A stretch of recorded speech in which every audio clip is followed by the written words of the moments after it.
Welcome to Log Cabin Day. We're so happy that you were able to make it. Without these log cabins, we actually wouldn't be able to celebrate today. So we're so glad that we have these log cabins at our Ford Building Museum Complex here at the Shelby County Historical Museum. And this year, Greg Steenbach, who discovered the Leland cabin on his family's farm, actually shared the story of how that happened. I grew up on a family farm north of Persia, Iowa, in Shelby County. The farm was like any other farm: corn, bean, and hay fields, cattle, hogs, and chickens. Our house was a typical two-story, large house with a big attic. But what made our place different was a wash house that stood about 20 feet from the house. It didn't have any usefulness. We just stored things like a potato slicer used to slice seed potatoes. There was a couple copper boiling pots and some 5-gallon buckets. But that wash house was always in the way when you wanted to look out toward the farmyard. During a late summer noon meal in 1971, I asked Mom and Dad if I could tear down the old wash house. They both said, "Do it." While Dad went out to do field work and Mom was in the house, I started destroying the old wash house. It had siding on it, so there was going to be a lot of nails to pull. I got a ladder, hammer, wrecking bar, and some pails to put all the nails in. I spent the afternoon working on the south side, the side facing the farmhouse. As I pulled off each piece of siding, there was something different. When I pulled off the last board, there stood a log cabin. I ran into the house and said, "Mom, you got to come out and see this." We both stood there in disbelief. Here was a real log cabin. I went out to the field and got Dad, and he couldn't believe it either. Dad had lived on the farm since 1931 when his family moved there, and he was 10 years old. Memories came back to Dad as he started to look around. The burn marks on the right side of the door jogged Dad's memory about Grandma Steenbach's wood-burning stove. When he was about 12 years old, she would use the stove to boil water in an old copper boiler to wash clothes. One day, while she was getting ready to wash clothes, she cleaned the ashes out of the stove and put them in a wooden box out next to the wash house. All of a sudden, there was a fire. Dad was using the water pump next to the house to pump water into buckets, while Grandpa Steenbach and my uncle, they were throwing water on the fire. Once the fire was out, Grandpa Steenbach nailed siding on the house. Though they could still see some logs, Grandpa Steenbach said, "Let's get back to work." Remember, this was during the Depression. Dad also remembered that his brothers and sisters would throw a ball back and forth over the wash house. Grandpa was never very happy when the occasional ball would break a window. As more siding came off, people who were driving by would stop and look at the log cabin. Once all the siding was off, the Omaha TV stations even came out to do stories on the old log cabin. Carl Dupree saw the cabin while delivering gas, took a big interest in it. Carl discovered that in 1846, Brigham Young and his Mormon followers wintered in what is now North Omaha. At that time, Shelby County was a vast wilderness with prairies, groves, and trees, Native American trails. The only settlement was Canesville, which would later be renamed Council Bluffs. A disagreement over policies arose among the Mormons. Many of them spread out around western Iowa, building log cabins to live in. Benjamin Leland built a small one-room cabin 2 miles north of Persia. The big grove of trees that spread out to the northeast of his site became known as Leland's Grove. About a mile northeast of his cabin, at a bend in the creek, the early settlers held church services and baptized their young. When the Rock Island Railroad came through the area in 1860, Benjamin Leland bought the land for $1.25 per acre. The Milwaukee Railroad purchased the right-of-way from Leland in 1882. He passed away 4 years later. The Leland Grove Cemetery, established in 1875, is located a half-mile north of the farm and is where members of the Leland family are buried. Joe Sedan, Benjamin's son-in-law, bought the log cabin after Leland's death in 1886. He remodeled the cabin, covering it with siding, and rebuilt the loft and the roof. The siding's what helped keep the logs in such good condition throughout the years. In 1911, my great-uncle Max Martins bought the farm. He and his family lived in the log cabin until 1915. That's when they built a large new home. My grandpa Henry Steenbach purchased it in 1931. And in 1968, my mom and dad purchased the farm from them. In 1972, my folks donated the log cabin to the Shelby County Historical Society. Today, it stands proudly at the Shelby County Historical Museum complex in Harlan. Every year, the Shelby County Historical Museum celebrates Log Cabin Day, where the museum complex comes alive with historic trades, military reenactments, and live music. Though I live in Ida Grove now, I still bring my family to Harlan for Log Cabin Day. So many great memories come back to me when I see that old wash house that was such a big part of my life as a young boy. What a great story about the Leland cabin. We are so thankful that Greg Steenbach shared that with us. And we also can't forget about the McIntosh cabin that was built 1 year after the Leland cabin. And so, yeah, here's a little history on that. The John A. McIntosh log cabin was built in 1857. McIntosh was born in Kentucky on April 14, 1806. During his youth, he moved to southern Illinois in Gibson County, Tennessee, where he associated with Davy Crockett. He married 3 times and had 15 children. He came to Shelby County in 1857 as one of the county's earliest settlers. He settled on 70 acres of land in the far northwest corner of the county called Gallons Grove. As an elder of the reorganized Church of Latter-day Saints, he organized a church in Grove Township and traveled about helping organize new groups. He was regarded as the Mormon chief by the Potawatomi and Omaha Indians who met his missionary zeal. He was the first president of the 21-county Gallons Grove district of the RLDS. He and another church member performed the first marriage in Shelby County, served as a justice of the peace, was one of the first Shelby County supervisors, and held many township offices. The log cabin which he built is made of sturdy oak from Gallons Grove. At one time, it was covered with a layer of siding, which helped preserve the logs over the years. Later, it was wired for electricity and even had a TV set installed, although they had quite a time getting the lead-in wire through the logs. Several families have lived in the cabin, and the Trimp family lived in the home until the 1950s when they obtained a schoolhouse and remodeled it into a home on their farm. These cabins are a crowd pleaser here at the Shelby County Historical Museum, but people also have other favorite items in our museum, so let's go check those out.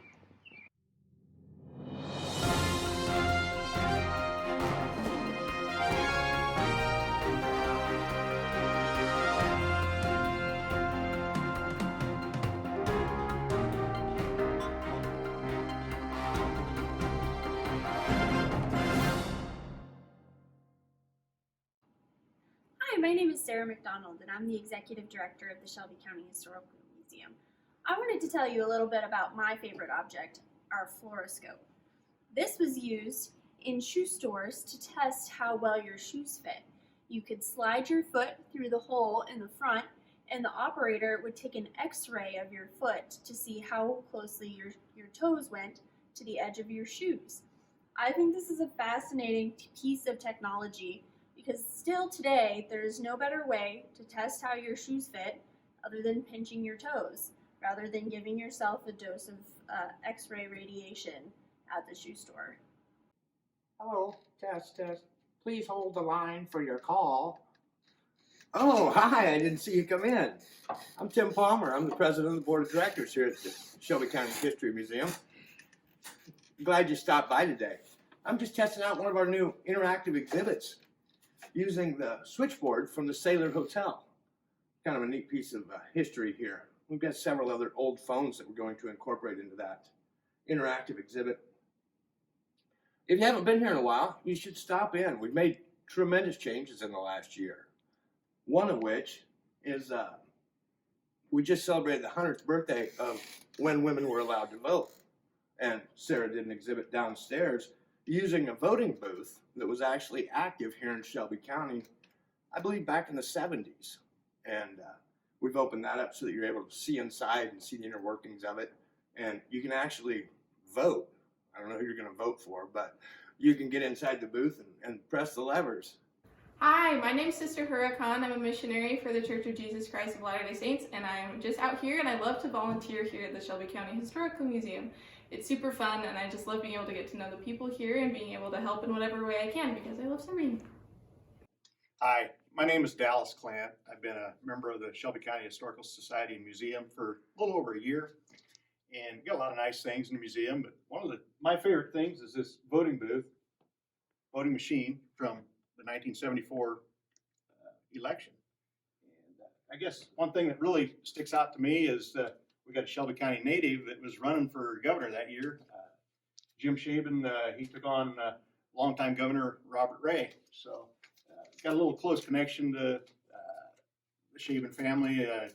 Jim's son John is a good friend of mine. So I just kind of like seeing this voting booth. It's kind of cool from days of yesteryear. Another one of my favorite things is in the military exhibit hall, and it's pretty close to me personally, I guess, just because it's a picture of my dad.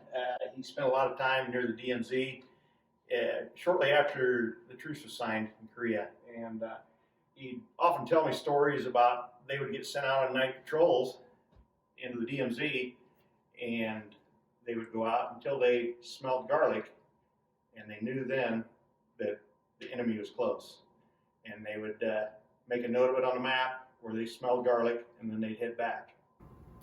Another thing in the museum that I really have a personal connection to is Roger Carroll is a first cousin of mine. He was killed in Vietnam in 1969, and his picture in a short write-up is on the Hall of Honor in the Military Exhibit Hall. Hi, I'm Elaine Boffman. I've been on the board for 6 years. My favorite part of the board is the Military Exhibit Hall, especially the schoolroom. I am so proud that I was able to work on this project from its inception until the finish. If you have not been in the museum in the last 15 months or so, there are lots of new exhibits and also some refurbished ones, so please come and visit. My name is Lauren Jones, and I'm the Grants and Development Coordinator here at the Shelby County Historical Museum. I'm so excited to be able to share with you my favorite items in our collection today. They're actually all of these wedding dresses, and I think they're so special because they highlight a day that is so important to so many of us, is our wedding day. And so you have all of the different styles and different important years and dates and people who are getting married on that day. And so I think that this is a great way that we can celebrate people in the past who have been able to get married and have that joyous occasion, and who doesn't love a good wedding and the wedding cake that's involved with it. So yeah, I just wanted to share my favorite part of our collection with you. Hey there, my name is Mary Peterson. I have been part of the Shelby County Historical Society and Board for a little over 4 years. The thing I really like about Shelby County Historical Society is that we really truly have a great place to bring history and to keep history and to learn about history in the Shelby County area. So it is a great resource and a tool for anyone that is looking to learn more about their roots and their history in Shelby County, as well as a place to come to visit and see other things in the museum that you might not normally see. So I really enjoy the history around the area. I'm not from Shelby County area myself, but I enjoy helping it keep it alive for my children and other children so that they will have things to come and see when they get older. So thanks a lot, and I hope you have an awesome log cabin day. Hi, my name is Sister Ortiz, and I'm a missionary, and I volunteer here at the museum. My favorite part of the museum is these old Bibles because they're all so cool to look at, and I love them because they're just old, like but yeah, that's my favorite part. Hi, I'm Ted Johnson. I've been a board member at the museum this is my second term, I believe. I love the museum because of the personal connection it has to people around Harlan. This is Joe L. Geddes, who gave his life in World War II. I grew up in the street where Joe's brother, Gene, raised his family. And one of the kids that they had was named Joel. And I always thought that was kind of an unusual name until I saw this picture in the museum, and it's Joe L. from Joe L. Geddes. And so that's what I love about the museum. It's the personal connections that they have for me in the community. Hey, my name's Rich Olinger, Portsmouth, Iowa. My wife's name is Mary. I'm serving on the Shelby County Historical Board. My favorite item at the Historical Museum is the two-headed calf that belonged to Fred Stein. Fred has a special place in our heart, my wife and I and our family. We actually live on the farm that he owned and rented to us where I grew up, and now we own it. Many times I stopped at his house to visit him and got to see the calf, and I always hoped it would end up here. And the Stein family, after Fred passed away, did make sure that it got here. So we were very, very happy about that. I've been on the board about 7 years, and I guess the main thing of being on the board is I've always said this is the best kept secret in Shelby County. You can come and there's a lot of things to see, but the one thing that I think we've really done in the last few years is try to present the things that we have here in a way that you can realize how important they are to Shelby County. The military museum, it was the biggest project that we've done in the last 3 years. Thanks to Ruth Dynason's family for getting that started. Other than that, I guess the log cabin days are kind of on hold, but we're doing a virtual thing, so I hope to see you. Have a good time however you can.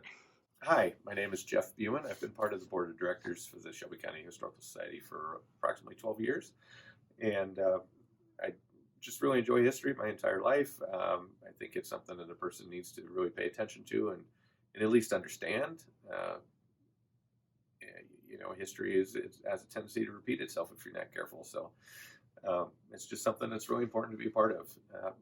Since I've been on the board, I guess one of the things that I've been most proud of is some of the capital improvement projects we've done, and one of them is this storage facility here that we helped facilitate as a board several years ago. It's one of the first projects that we did in the museum that really brought us into the present time, where it actually it created a space that is museum standard. It's modern, it's exciting, and just got us really, really excited to continue to move forward to improve the museum and take it into the future. Hello everyone. Thank you for participating in our virtual Log Cabin Day event. I'm David Gall.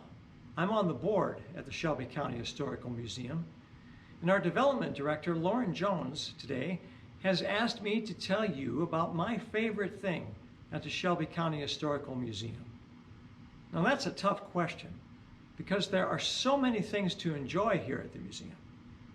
There are, of course, our log cabins, which everybody loves. They are the heart of our museum.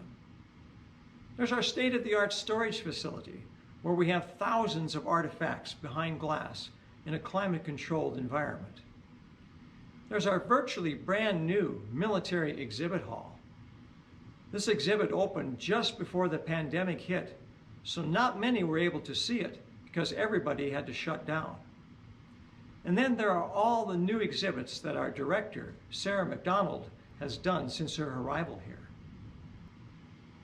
But you know, there is one thing about the museum that you may not know about, and it may surprise you, and it's my favorite thing about the museum. Did you know at the Shelby County Historic Museum in Harlan, Iowa, we have a library? Yeah, we have a library, and it's filled with all kinds of history books, scrapbooks, yearbooks, family histories, atlases, maps, photographs, all kinds of things. I can go into the library looking for one thing, and then I'll see something completely different and go off on a whole different tangent. I can lose myself in the library for hours at a time. And you can too, the next time you come to the museum. Just ask one of the staff, hey, can I see the library? And they will be happy to show it to you. So that's the answer to Lauren's question about what my favorite thing is at the museum. But before I go, I want to turn the tables and ask you a question. Are you a member of the Shelby County Historic Museum? If you are, that's great. But if you aren't, why not? It's not that expensive. You can join for a year or you can join for a lifetime. You can sign up at our website, you can call the museum, you can stop by in person, and one of the staff will be happy to help you. There's all kinds of nice benefits that come with being a member, but the greatest benefit of all is that you will become part of something great.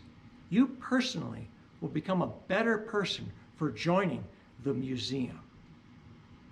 You will become a custodian to Shelby County's history and heritage. You will take part in the mission to preserve, expand, enhance, and share our history with your kids, your grandkids, your great-grandkids, your friends, your neighbors, your relatives. They will know where you came from, and they in turn will know where they came from. And that's so important going into the future, because you can't really know where you're going unless you know where you came from. So please, consider joining our museum if you are not a member already. Once again, I want to thank you for participating in this virtual Log Cabin Day event. With the pandemic winding down, I hope to see you again in person at a future Shelby County Historic Museum event. Until then, take care, thank you, and goodbye. Wasn't it so much fun learning about everyone's favorite part of the museum? I know I loved that. But one thing was missing, and every year at Log Cabin Day, we always do a little presentation on how the Deen Looms work. And so let's go inside and we can learn more about that.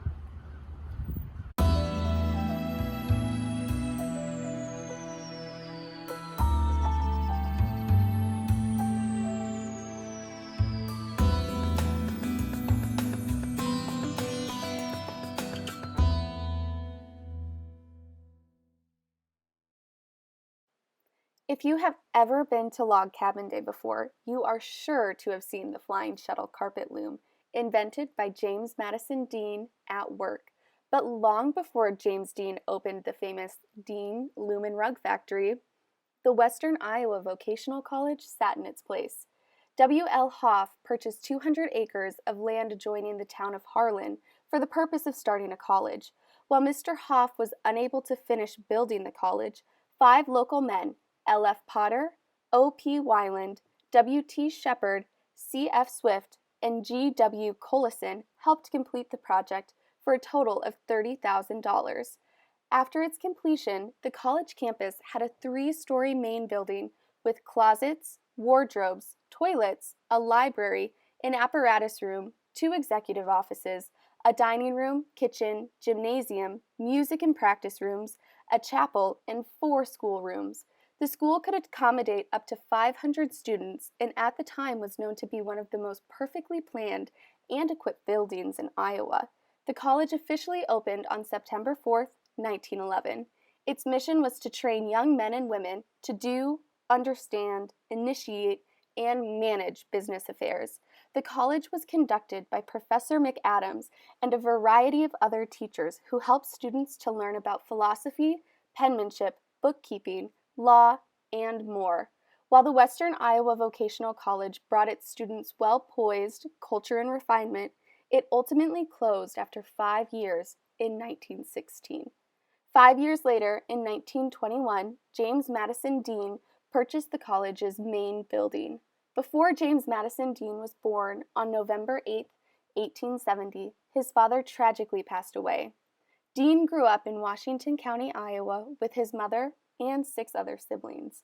During his youth, he was constantly inventing various objects. When Deen turned 18, his mother, Rebecca Wells, moved the family of 7 to Harlan. It was here that Deen made his best-known invention, the flying shuttle carpet loom. Deen started the Deen Loom Rug Factory in his mother's bedroom in 1889. He started by weaving carpets and rugs with a handmade carpet loom. Eventually, he upgraded to a small shop and made improvements to the handmade loom. Deen sold his first loom in 1895 to a man from New Jersey. Rug weaving factories across America started their businesses with a single Deen loom, and then they grew from there. Deen looms were also advertised to families, so women could create supplemental income while still staying at home. Looms were easily purchased through catalogs, making weaving accessible to anyone who could afford a Deen loom. As Deen's business began to grow, he rented the front of a blacksmith shop and hired a number of men to assist him. On July 11, 1908, at the age of 38, James Madison Deen was united in marriage to Tessie Lorenz. A little less than 13 years later, in 1921, the couple would purchase the final location of the Deen Loom and Rug Factory, the vacant Western Iowa Vocational College building. Tessie kept the books, and Deen ran the factory with their son, James Russell Deen. At the age of 77, James Madison Deen died in his home in Harlan on August 9, 1947. By the fall of 1948, the Deen Loom and Rug Factory closed its doors for good after 59 years of serving its community. Throughout his career, James Madison Deen perfected and produced many types of looms, such as the Advanced and Peerless Flying Shuttle Looms, the Economy Hand Shuttle Loom, Wonder Worker Pressed 4-Harness Fly Shuttle Loom, and the Climax Steel-Built Rug Loom. While the landmark building is no longer standing, the memory of the Deen Loom and Rug Factory lives on here at the Shelby County Historical Museum. Throughout the years, we have had dozens of volunteers come and make rugs on our Flying Shuttle carpet loom donated by Helen Anderson in 1982. These volunteers have spent thousands of hours creating beautiful rugs on these historic looms. We are thankful that we are able to keep the memory of James Madison Deen alive yearly at Log Cabin Day as we show our visitors how the looms run. Hi everyone, my name is Lauren Jones. I'm the Grants and Development Coordinator here at the Shelby County Historical Museum, and I am really excited to show you how the Deen looms work. So if you come closer, I will give you the basics of what we're looking at here on the looms. So if we look at this horizontal right here, this is what is called the weft. And up here is called the warp. And the warp is held with heddles, which are connected then to the shaft. And what we're gonna do is take this shuttle and put it through the shed right here. And then once we go all the way through, we are going to twist this fabric just a little bit to make sure that we get a solid end. And we are going to pull this and beat it a little bit. We'll beat the rug. And then if you look up here, the shafts have actually changed. So the heddles have changed. So that gives us what will help keep the rug together throughout this process. So we can go back through again, go back through the shed, and then we'll twist over here to make sure we have a solid edge. And then we'll pull this, and then look at that change. Do you see that? Right there, yeah. So that's what helps this work so well.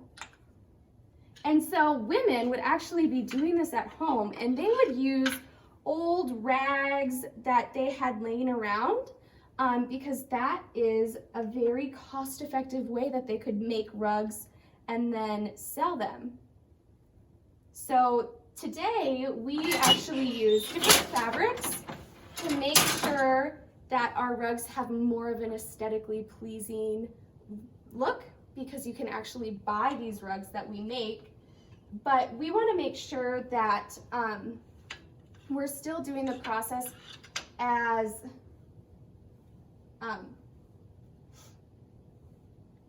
well as we can to keep them authentic. So that is how the Deen looms work, and we actually have so many volunteers who come in and make these rugs, and we're so glad that they do. And we are so happy that you're here at Log Cabin Day this year. So I hope you enjoy the rest of the day, and if you have any questions, feel free to come into the museum and make sure that you ask Sarah or I about how these looms work. Wow, there is so much history involved with the Deen looms. I'm so glad we were just able to learn about those. Every year at Log Cabin Day, we also have crafters come and teach us about their historic craft. So this year we actually have Smudge from Audubon. They make homemade candles and soaps and all of that fun stuff. And so they are going to do a little presentation about how they cut their soap. And if you are wanting to actually go and smell some of their soaps, they are at Art in the Park today over at Pioneer Park from 10 a.m. to 3 p.m. So go check them out.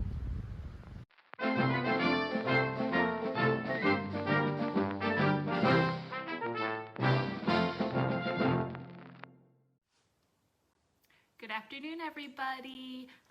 We are here to cut the dandelion soap that I made earlier this week. I'm working on a video on the process that I took in order to gather the dandelions and how I infused the dandelion into the oil and then how I incorporated it into the soap. It was a fun process. I included the boys with the process, and then luckily we did all that before it snowed this week. So we have some fresh dandelion soap here. The other fun part about it is that I used some honey that we got from our neighbor. When was it? It was the end of the fall last year. We got some honey from the people just across the road. And so kind of the cool thing is that the dandelions this spring were picked right across the road from where those bees that gave us that honey is. So it kind of ties in together. So I added the honey into the bar, and if you're not familiar with dandelion and the benefits to the skin, I encourage you to look it up. Dandelions are rich in a lot of vitamins, vitamin E specifically, and then I think vitamin A as well. But they have a lot of fun properties, and a lot of people think they're weeds because they grow and they're hard to kill, but they're the first food for the bees, the honeybees, in the spring. So we have learned to just kind of let them grow. Another thing, the land around us is all organic farming around our house. So we kind of lucked out there that we've got honeybees in the area, and actually I think we're going to start thinking about getting into beekeeping ourselves. This guy does not want to be unmolded. So that's a nice little project that we might be getting into coming soon.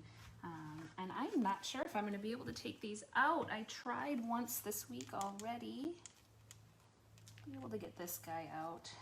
They're really sticky. I wonder if the honey has to do with that. So again, I had the boys help me gather these dandelions, and then we infused some oil with it. We did a hot infusion to kind of speed the process up. And I've got 2 loaves here. So this is the straight up dandelion and honey soap. I did not fragrance this.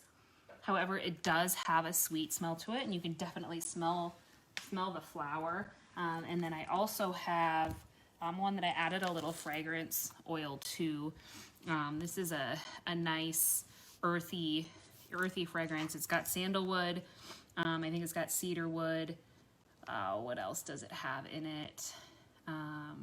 Lemongrass. You can definitely smell the lemongrass in this one. So 2 different, I had enough oil to make 2 batches, and I'm just checking this here, and I should have checked it earlier because it's still kind of sticky in the mold. It does not want to give way. I have never done a honey infused soap before, and it's been 4 days since I made this, and it's still going to give us a little bit of a fit, I see. So we may just be able to cut the one, but the inside cut's going to be the same on both of them. So we'll go ahead and try the unscented version of this. So I apologize, I'm the only one here all by my lonesome right now, so I may not be able to see your comments, but I bet that Jeannie is watching along with you, and she can probably answer any questions you have in the comments right now.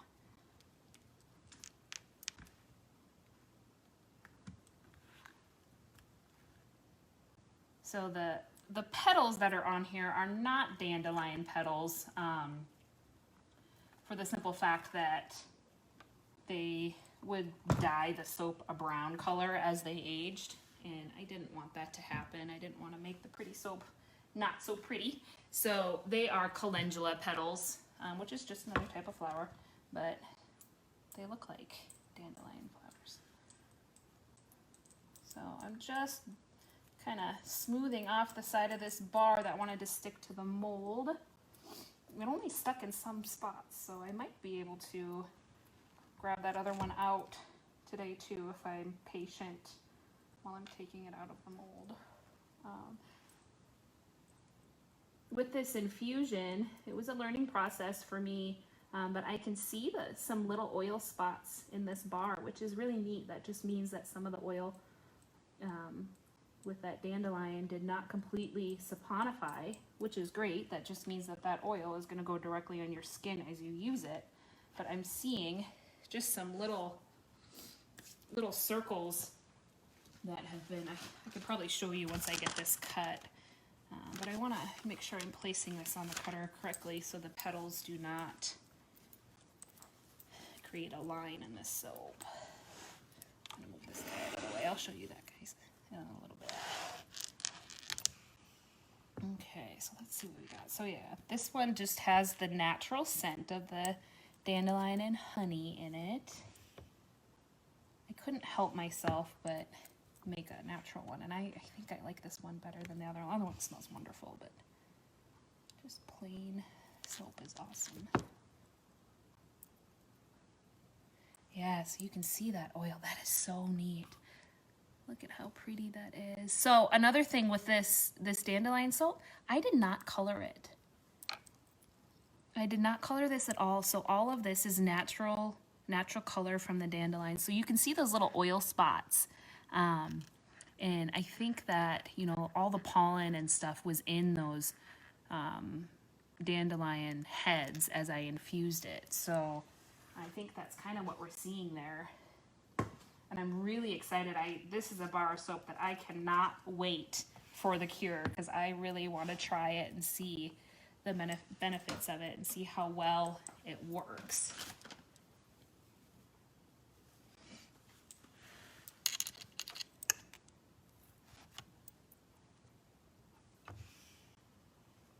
So I didn't do any kind of design. I did not do any colorant. It's just, I could not help myself. It was such a nice day on Sunday.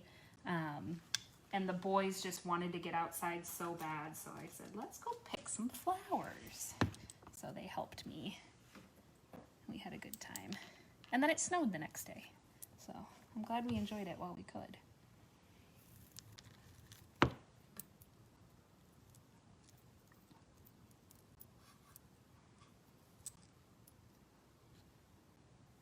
So yeah, those are just the oils. And these oils, they're kind of, you can see how dark that oil is to the little spots. As this soap cures, those oils are going to disappear and just reabsorb into the soap. We actually use that as a technique to design too. If we want to have like a deep, like a crevice or crater design, what we do is we'll pour oil or pool oil on the top of the soap, and then as the curing process goes along, that is going to just be completely absorbed into the bar. So I'm curious if that dark color is going to go away or not as it goes on. But yeah, I can definitely smell. I don't know if I would have called it dandelion. Maybe it's the honey I'm smelling. I kind of wish Jeannie was here so she could tell me what it is I'm smelling, but it smells good.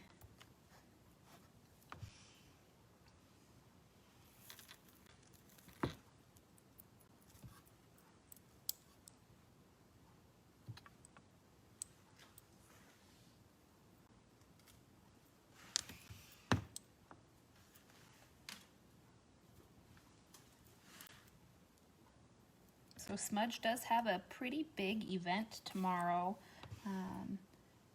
My mom, Pam, and I are going to be in Creston tomorrow, Creston, Iowa. A little bit of a drive. They have the market on Maple. It's a full street market. They're gonna have the street blocked off. We'll be in the middle of the street, and it's a all-day event. I think 9 to 6. So we'll be up bright and early, getting ready to go.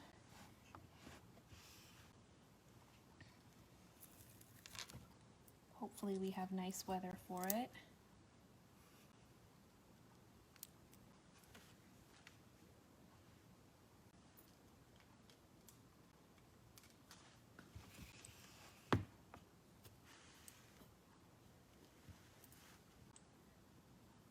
And then I do want to show you the dish soap that we made yesterday. It turned out so pretty.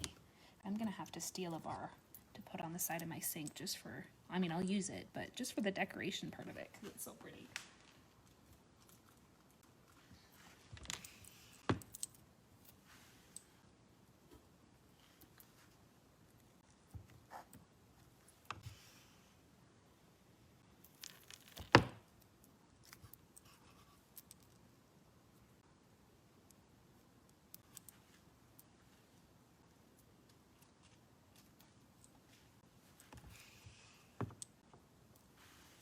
So I did try, if you notice on the top of this bar, there's some white kind of spots and some patterns, white patterns on the top.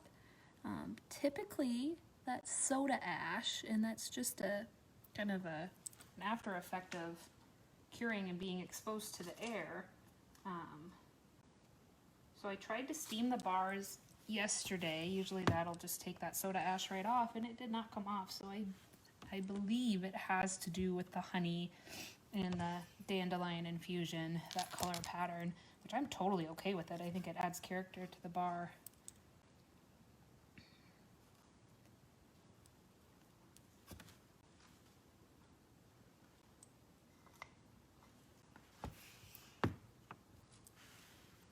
I'm hoping that Jeannie is able to answer any questions. I bet she is.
Okay, we just have 2 more bars here, and then I'll move on to the scented. 1 more bar and then a nice thick sample. I'll try to get that other one out of the mold. I don't know why that one was being so stubborn. I made them at the same time. So that'll just be for samples there.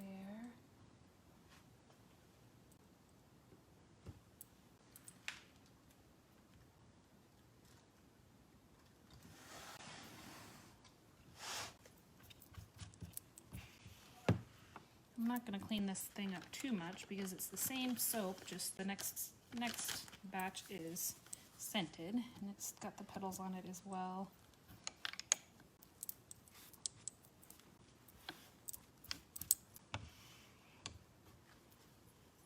Let's see if I can get it out of the mold here.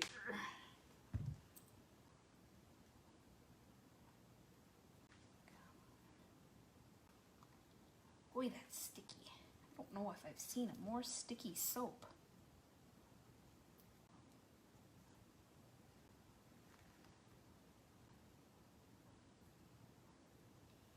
Probably should have stuck this in the freezer a little bit, but it's interesting the difference between the two.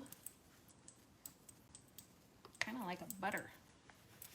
And that's funny that I say butter because when I was making it, my mom was in here and I had asked her, I said, does this unscented one have a smell to you? What do you smell? And she says, it smells like butter. And now it's wanting to act that way. I don't know, guys.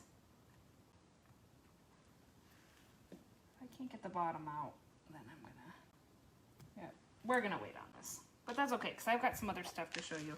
This is gonna look identical on the inside of the one I just cut, but we're gonna let it sit. And I can't believe it, it sat for 4 days already, but we've never done like an herb infused soap before, so this is new ground for us. Maybe they just take a little bit longer. There's nothing wrong with that.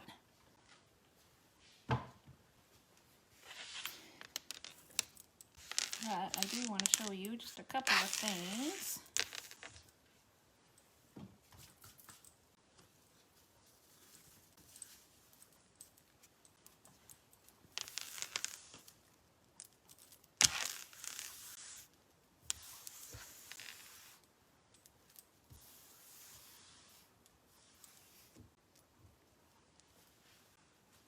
Okay, so I'll pop this unscented. So again, this is the dandelion.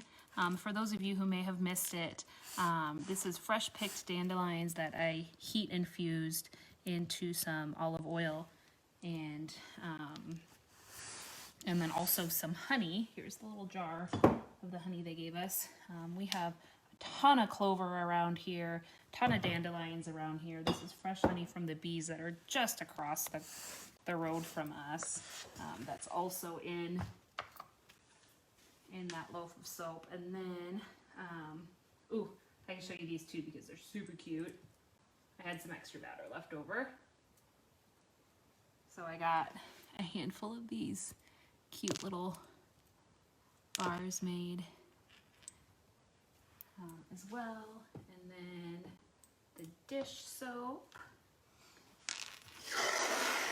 So this is what we made yesterday, and this is hard as a rock. I kind of told you guys that it was gonna harden up very quick. I cannot squish this at all. It is rock hard. So I have no doubt that we can go ahead and try this on our dishes right away. But so this is scented. This green one is scented with cactus and grapefruit scent. So I double checked price, and these bars, they are about 4 ounces, but we were listing them as 3.75 because some kind of dipped down just a little bit. So about 4 ounces, and these are going to be $5. So what is dish soap?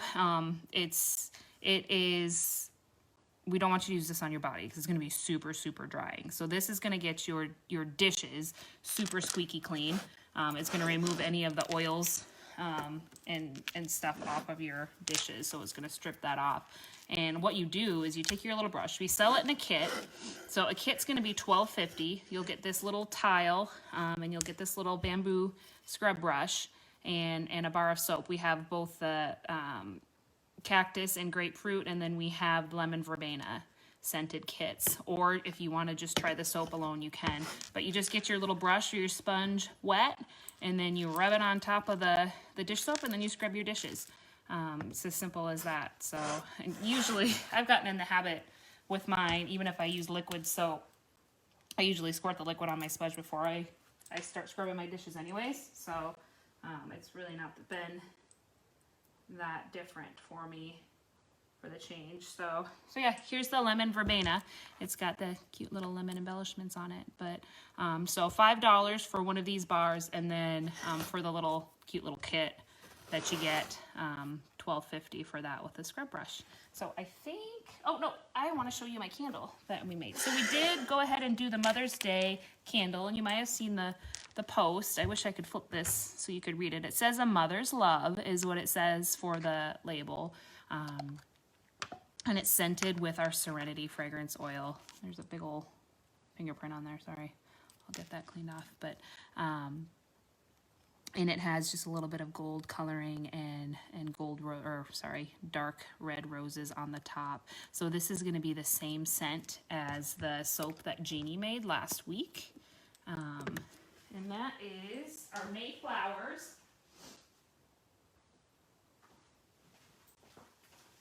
Our Mayflowers soap. So that's what this one looks like. So similar colors, and this one has the gold kind of mica lines in it. So you can buy these as a set. I think they run around $30 for the set. If you do buy them together, you'll get a little bag filled with a bunch of the different sizes of these roses, and you can use those as wax melts. So it's kind of a fun little combination for Mother's Day, since that's coming up around the corner. And I believe that's all I've got for you tonight. So let me show you my face again. Hi. Thanks for watching, and we will see you next week while we make soap. I think we've got another signature soap coming up next Thursday. So Thursday at 4 next week. You guys have a good evening.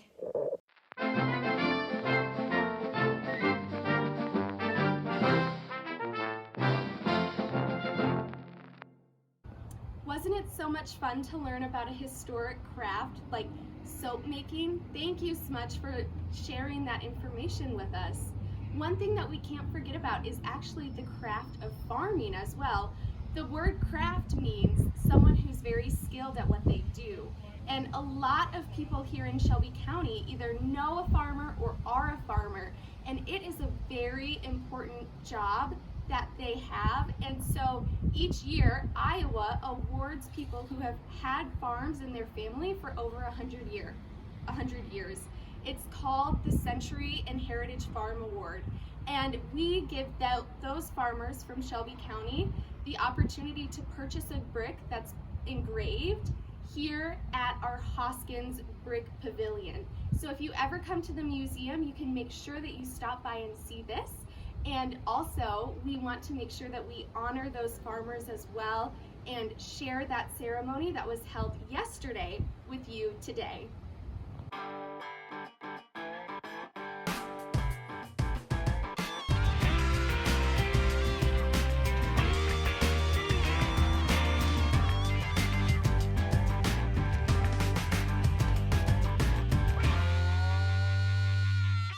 Iowa's Century and Heritage Farm program began in 1976 as part of Iowa's bicentennial celebration. This program recognizes and honors the individuals and families who have owned the same farmland for more than 100 years. Over 5,000 farms were awarded Century and Heritage Farm certificates during the first year of this program. In 2018, Shelby County had more Century Farms awarded than any other county in Iowa. As of 2021, 236 Century Farms and 2 Heritage Farms have been awarded to Shelby County citizens. Each year, the Shelby County Historical Museum gives Century and Heritage Farm award recipients a chance to further honor their family by purchasing an engraved brick. Each year, we unveil these bricks to the community at Log Cabin Day. One, I just want to congratulate you guys for having a Century Farm. It's such an important part of the history of Shelby County, and so we're so glad that we were able to celebrate you today. And I just want to introduce Julian Ferry. She is the one who I'm sure you all have been in contact with. She's so wonderful with all of the help that she is for the Century Farm Brick Plaza that we have here. And so she actually prepared a few words for us today. So I'm going to let her have the floor, and I won't keep you any longer. Well, I just wanted to say welcome and thank you for coming. I just feel this is a really special project to keep the rural history alive, and our museum was really lacking the rural, the agriculture, farming history. And so congratulations on maintaining yours. I mean, I know it takes a lot of, or it has, for the families to persevere, the strength, the courage to hang read some of the letters that the families have sent to us. I mean, I can remember Bernard Lapke writing that his dad Zeno said, I should have just let it go and bought it back. I just don't know how I could ever hang on to it. So, you know, they went through some really tough times to hang on to the farm. About 10 years ago is when we started this, and I started asking for participation in a brick project. And as you might notice, there's a park quality sign out there by the plaza, and Farm Bureau joined us for that. They were very generous in helping us acquire that quality sign. Being a lifelong resident of Shelby County and a longtime 4-H'er, it was a joy to call. A lot of people, I knew them, but there was a lot of cold calling that I didn't know, and how fun it has been to meet a lot of people that I didn't otherwise know. Might have heard their name, but didn't know them. And then, of course, we always discover somebody's relationship of how we're related. It's a small county, you know. As I said, we lack the rural history, and you've been very generous to bring in, and others, family history books, any family history pictures from when it was first settled, when great-grandma and grandpa, maybe in the buggy out in the farmyard or whatever, you have any of those pictures. Now, you can bring them in, and just like a family history book, they can scan it all, and then you can have all your history home with you. If you and your family are saying, gee, we don't know what we're going to do with this, and nobody seemed too interested in those pictures and so on, we'll be sure that you think of the museum, because we hope to be here for hundreds of years, and it's a way to preserve your family history, so don't forget. Was that done? It'll be a century museum. Yes. Yes, it will. Okay. We also, as Lauren alluded, the founders of this museum, they just had such a vision, and we're trying to complete their mission and improve on it and so forth. So I guess basically I just wanted to say thank you to Lauren and Sarah and Tim and the board and all the people that keep this place going for us. And consider being a member of the museum if you haven't done that yet. Consider joining. It's a great way to support the museum and keep everything going. You know, it takes funds to keep everything, the lights on and the employees paid. So congratulations again. Thanks for coming and being a part of this program. And be sure, I know most of you have already checked out your brick, so get a picture of that. And I want a big one to Dave here, because it only took us 3 years, was it, to get that brick engraved the way he wanted it, but it finally happened. So patience is a virtue, they say. All right, thanks again, and they have some snacks. And then Again, congratulations to the following families for their dedication to the agricultural industry and history of Shelby County: Dennis and Janet Thompson, and the original owners, Thomas and Sarah Doonan; Dave and Beverly Olinger, and the original owner, Peter Olinger; Jack and Gloria Kenkel, and the original owner, Anton Kenkel; John and Kathy Noon, and the original owner, John Noon; Bernice Gall-Book, and the original owners, Nick and Susan Gall; Ralph Schwery, and the original owner, Theodore Schwery. Congratulations again to those farms who were awarded the Century Farm Award. We're so happy that we were able to honor you and continue to have those bricks here for many years to come. Normally, the Brick Pavilion is actually where we hold our live music for Log Cabin Day, but we're not having live music today, so let's go learn a little bit about an event that we will be having in the future. You might be wondering, where is the live music at this virtual Log Cabin Day? Well, we have decided to postpone the live music until September 10th from 6 to 8 p.m. with an outdoor concert from the band Joy Duo and Friends. So we hope to see you all there at 1805 Morse Avenue on September 10th for that outdoor concert. We are really excited for that September 10th event, but we can't have too much fun or else we might go to the Shelby County Jail. So let's learn a little bit about that history. On April 1st, 1878, a petition was presented to the Shelby County Board of Supervisors asking for a county jail to be built. About 2 years later, on January 15th, 1880, Supervisors Merrill Spartan, Louis Shorett, and J. A. Fries voted to build a county jail for less than $5,000. Supervisor Louis Shorett was appointed to serve on the committee who secured the plans and specifications for the building of the jail. 2 months later, the Shelby County Board of Supervisors awarded J. O. Wickersham and H. Knowles of Harlan the building contract for the sum of $4,600. In April of 1880, a committee was created by the Board of Supervisors to oversee the building of the county jail and sheriff's residence. In the 1800s, jails were typically attached to the sheriff's residence, so incarcerated persons would be supervised 24/7. This was thought to prevent escape attempts and to provide immediate attention to other emergencies such as illness or fire. The 12-inch thick walls in the county jail and sheriff's residence were made from brick. The jail was 1 story, where the sheriff's residence was 2 stories. The only door in the county jail connected the jail to the sheriff's residence, and the 2 windows located in the jail were covered with steel bars. The first 2 jail cells used in Shelby County came from the famous J.P. Pauley Company located in St. Louis, Missouri. This company was known for their various steel-clad, cage-like jail cell designs and corridors. Just because these jail cells were state-of-the-art does not mean that they were impossible to escape from. Prisoners such as Jesse Donahue and William McGill were creative in their forms of escape. Jesse Donahue escaped from the Shelby County Jail twice.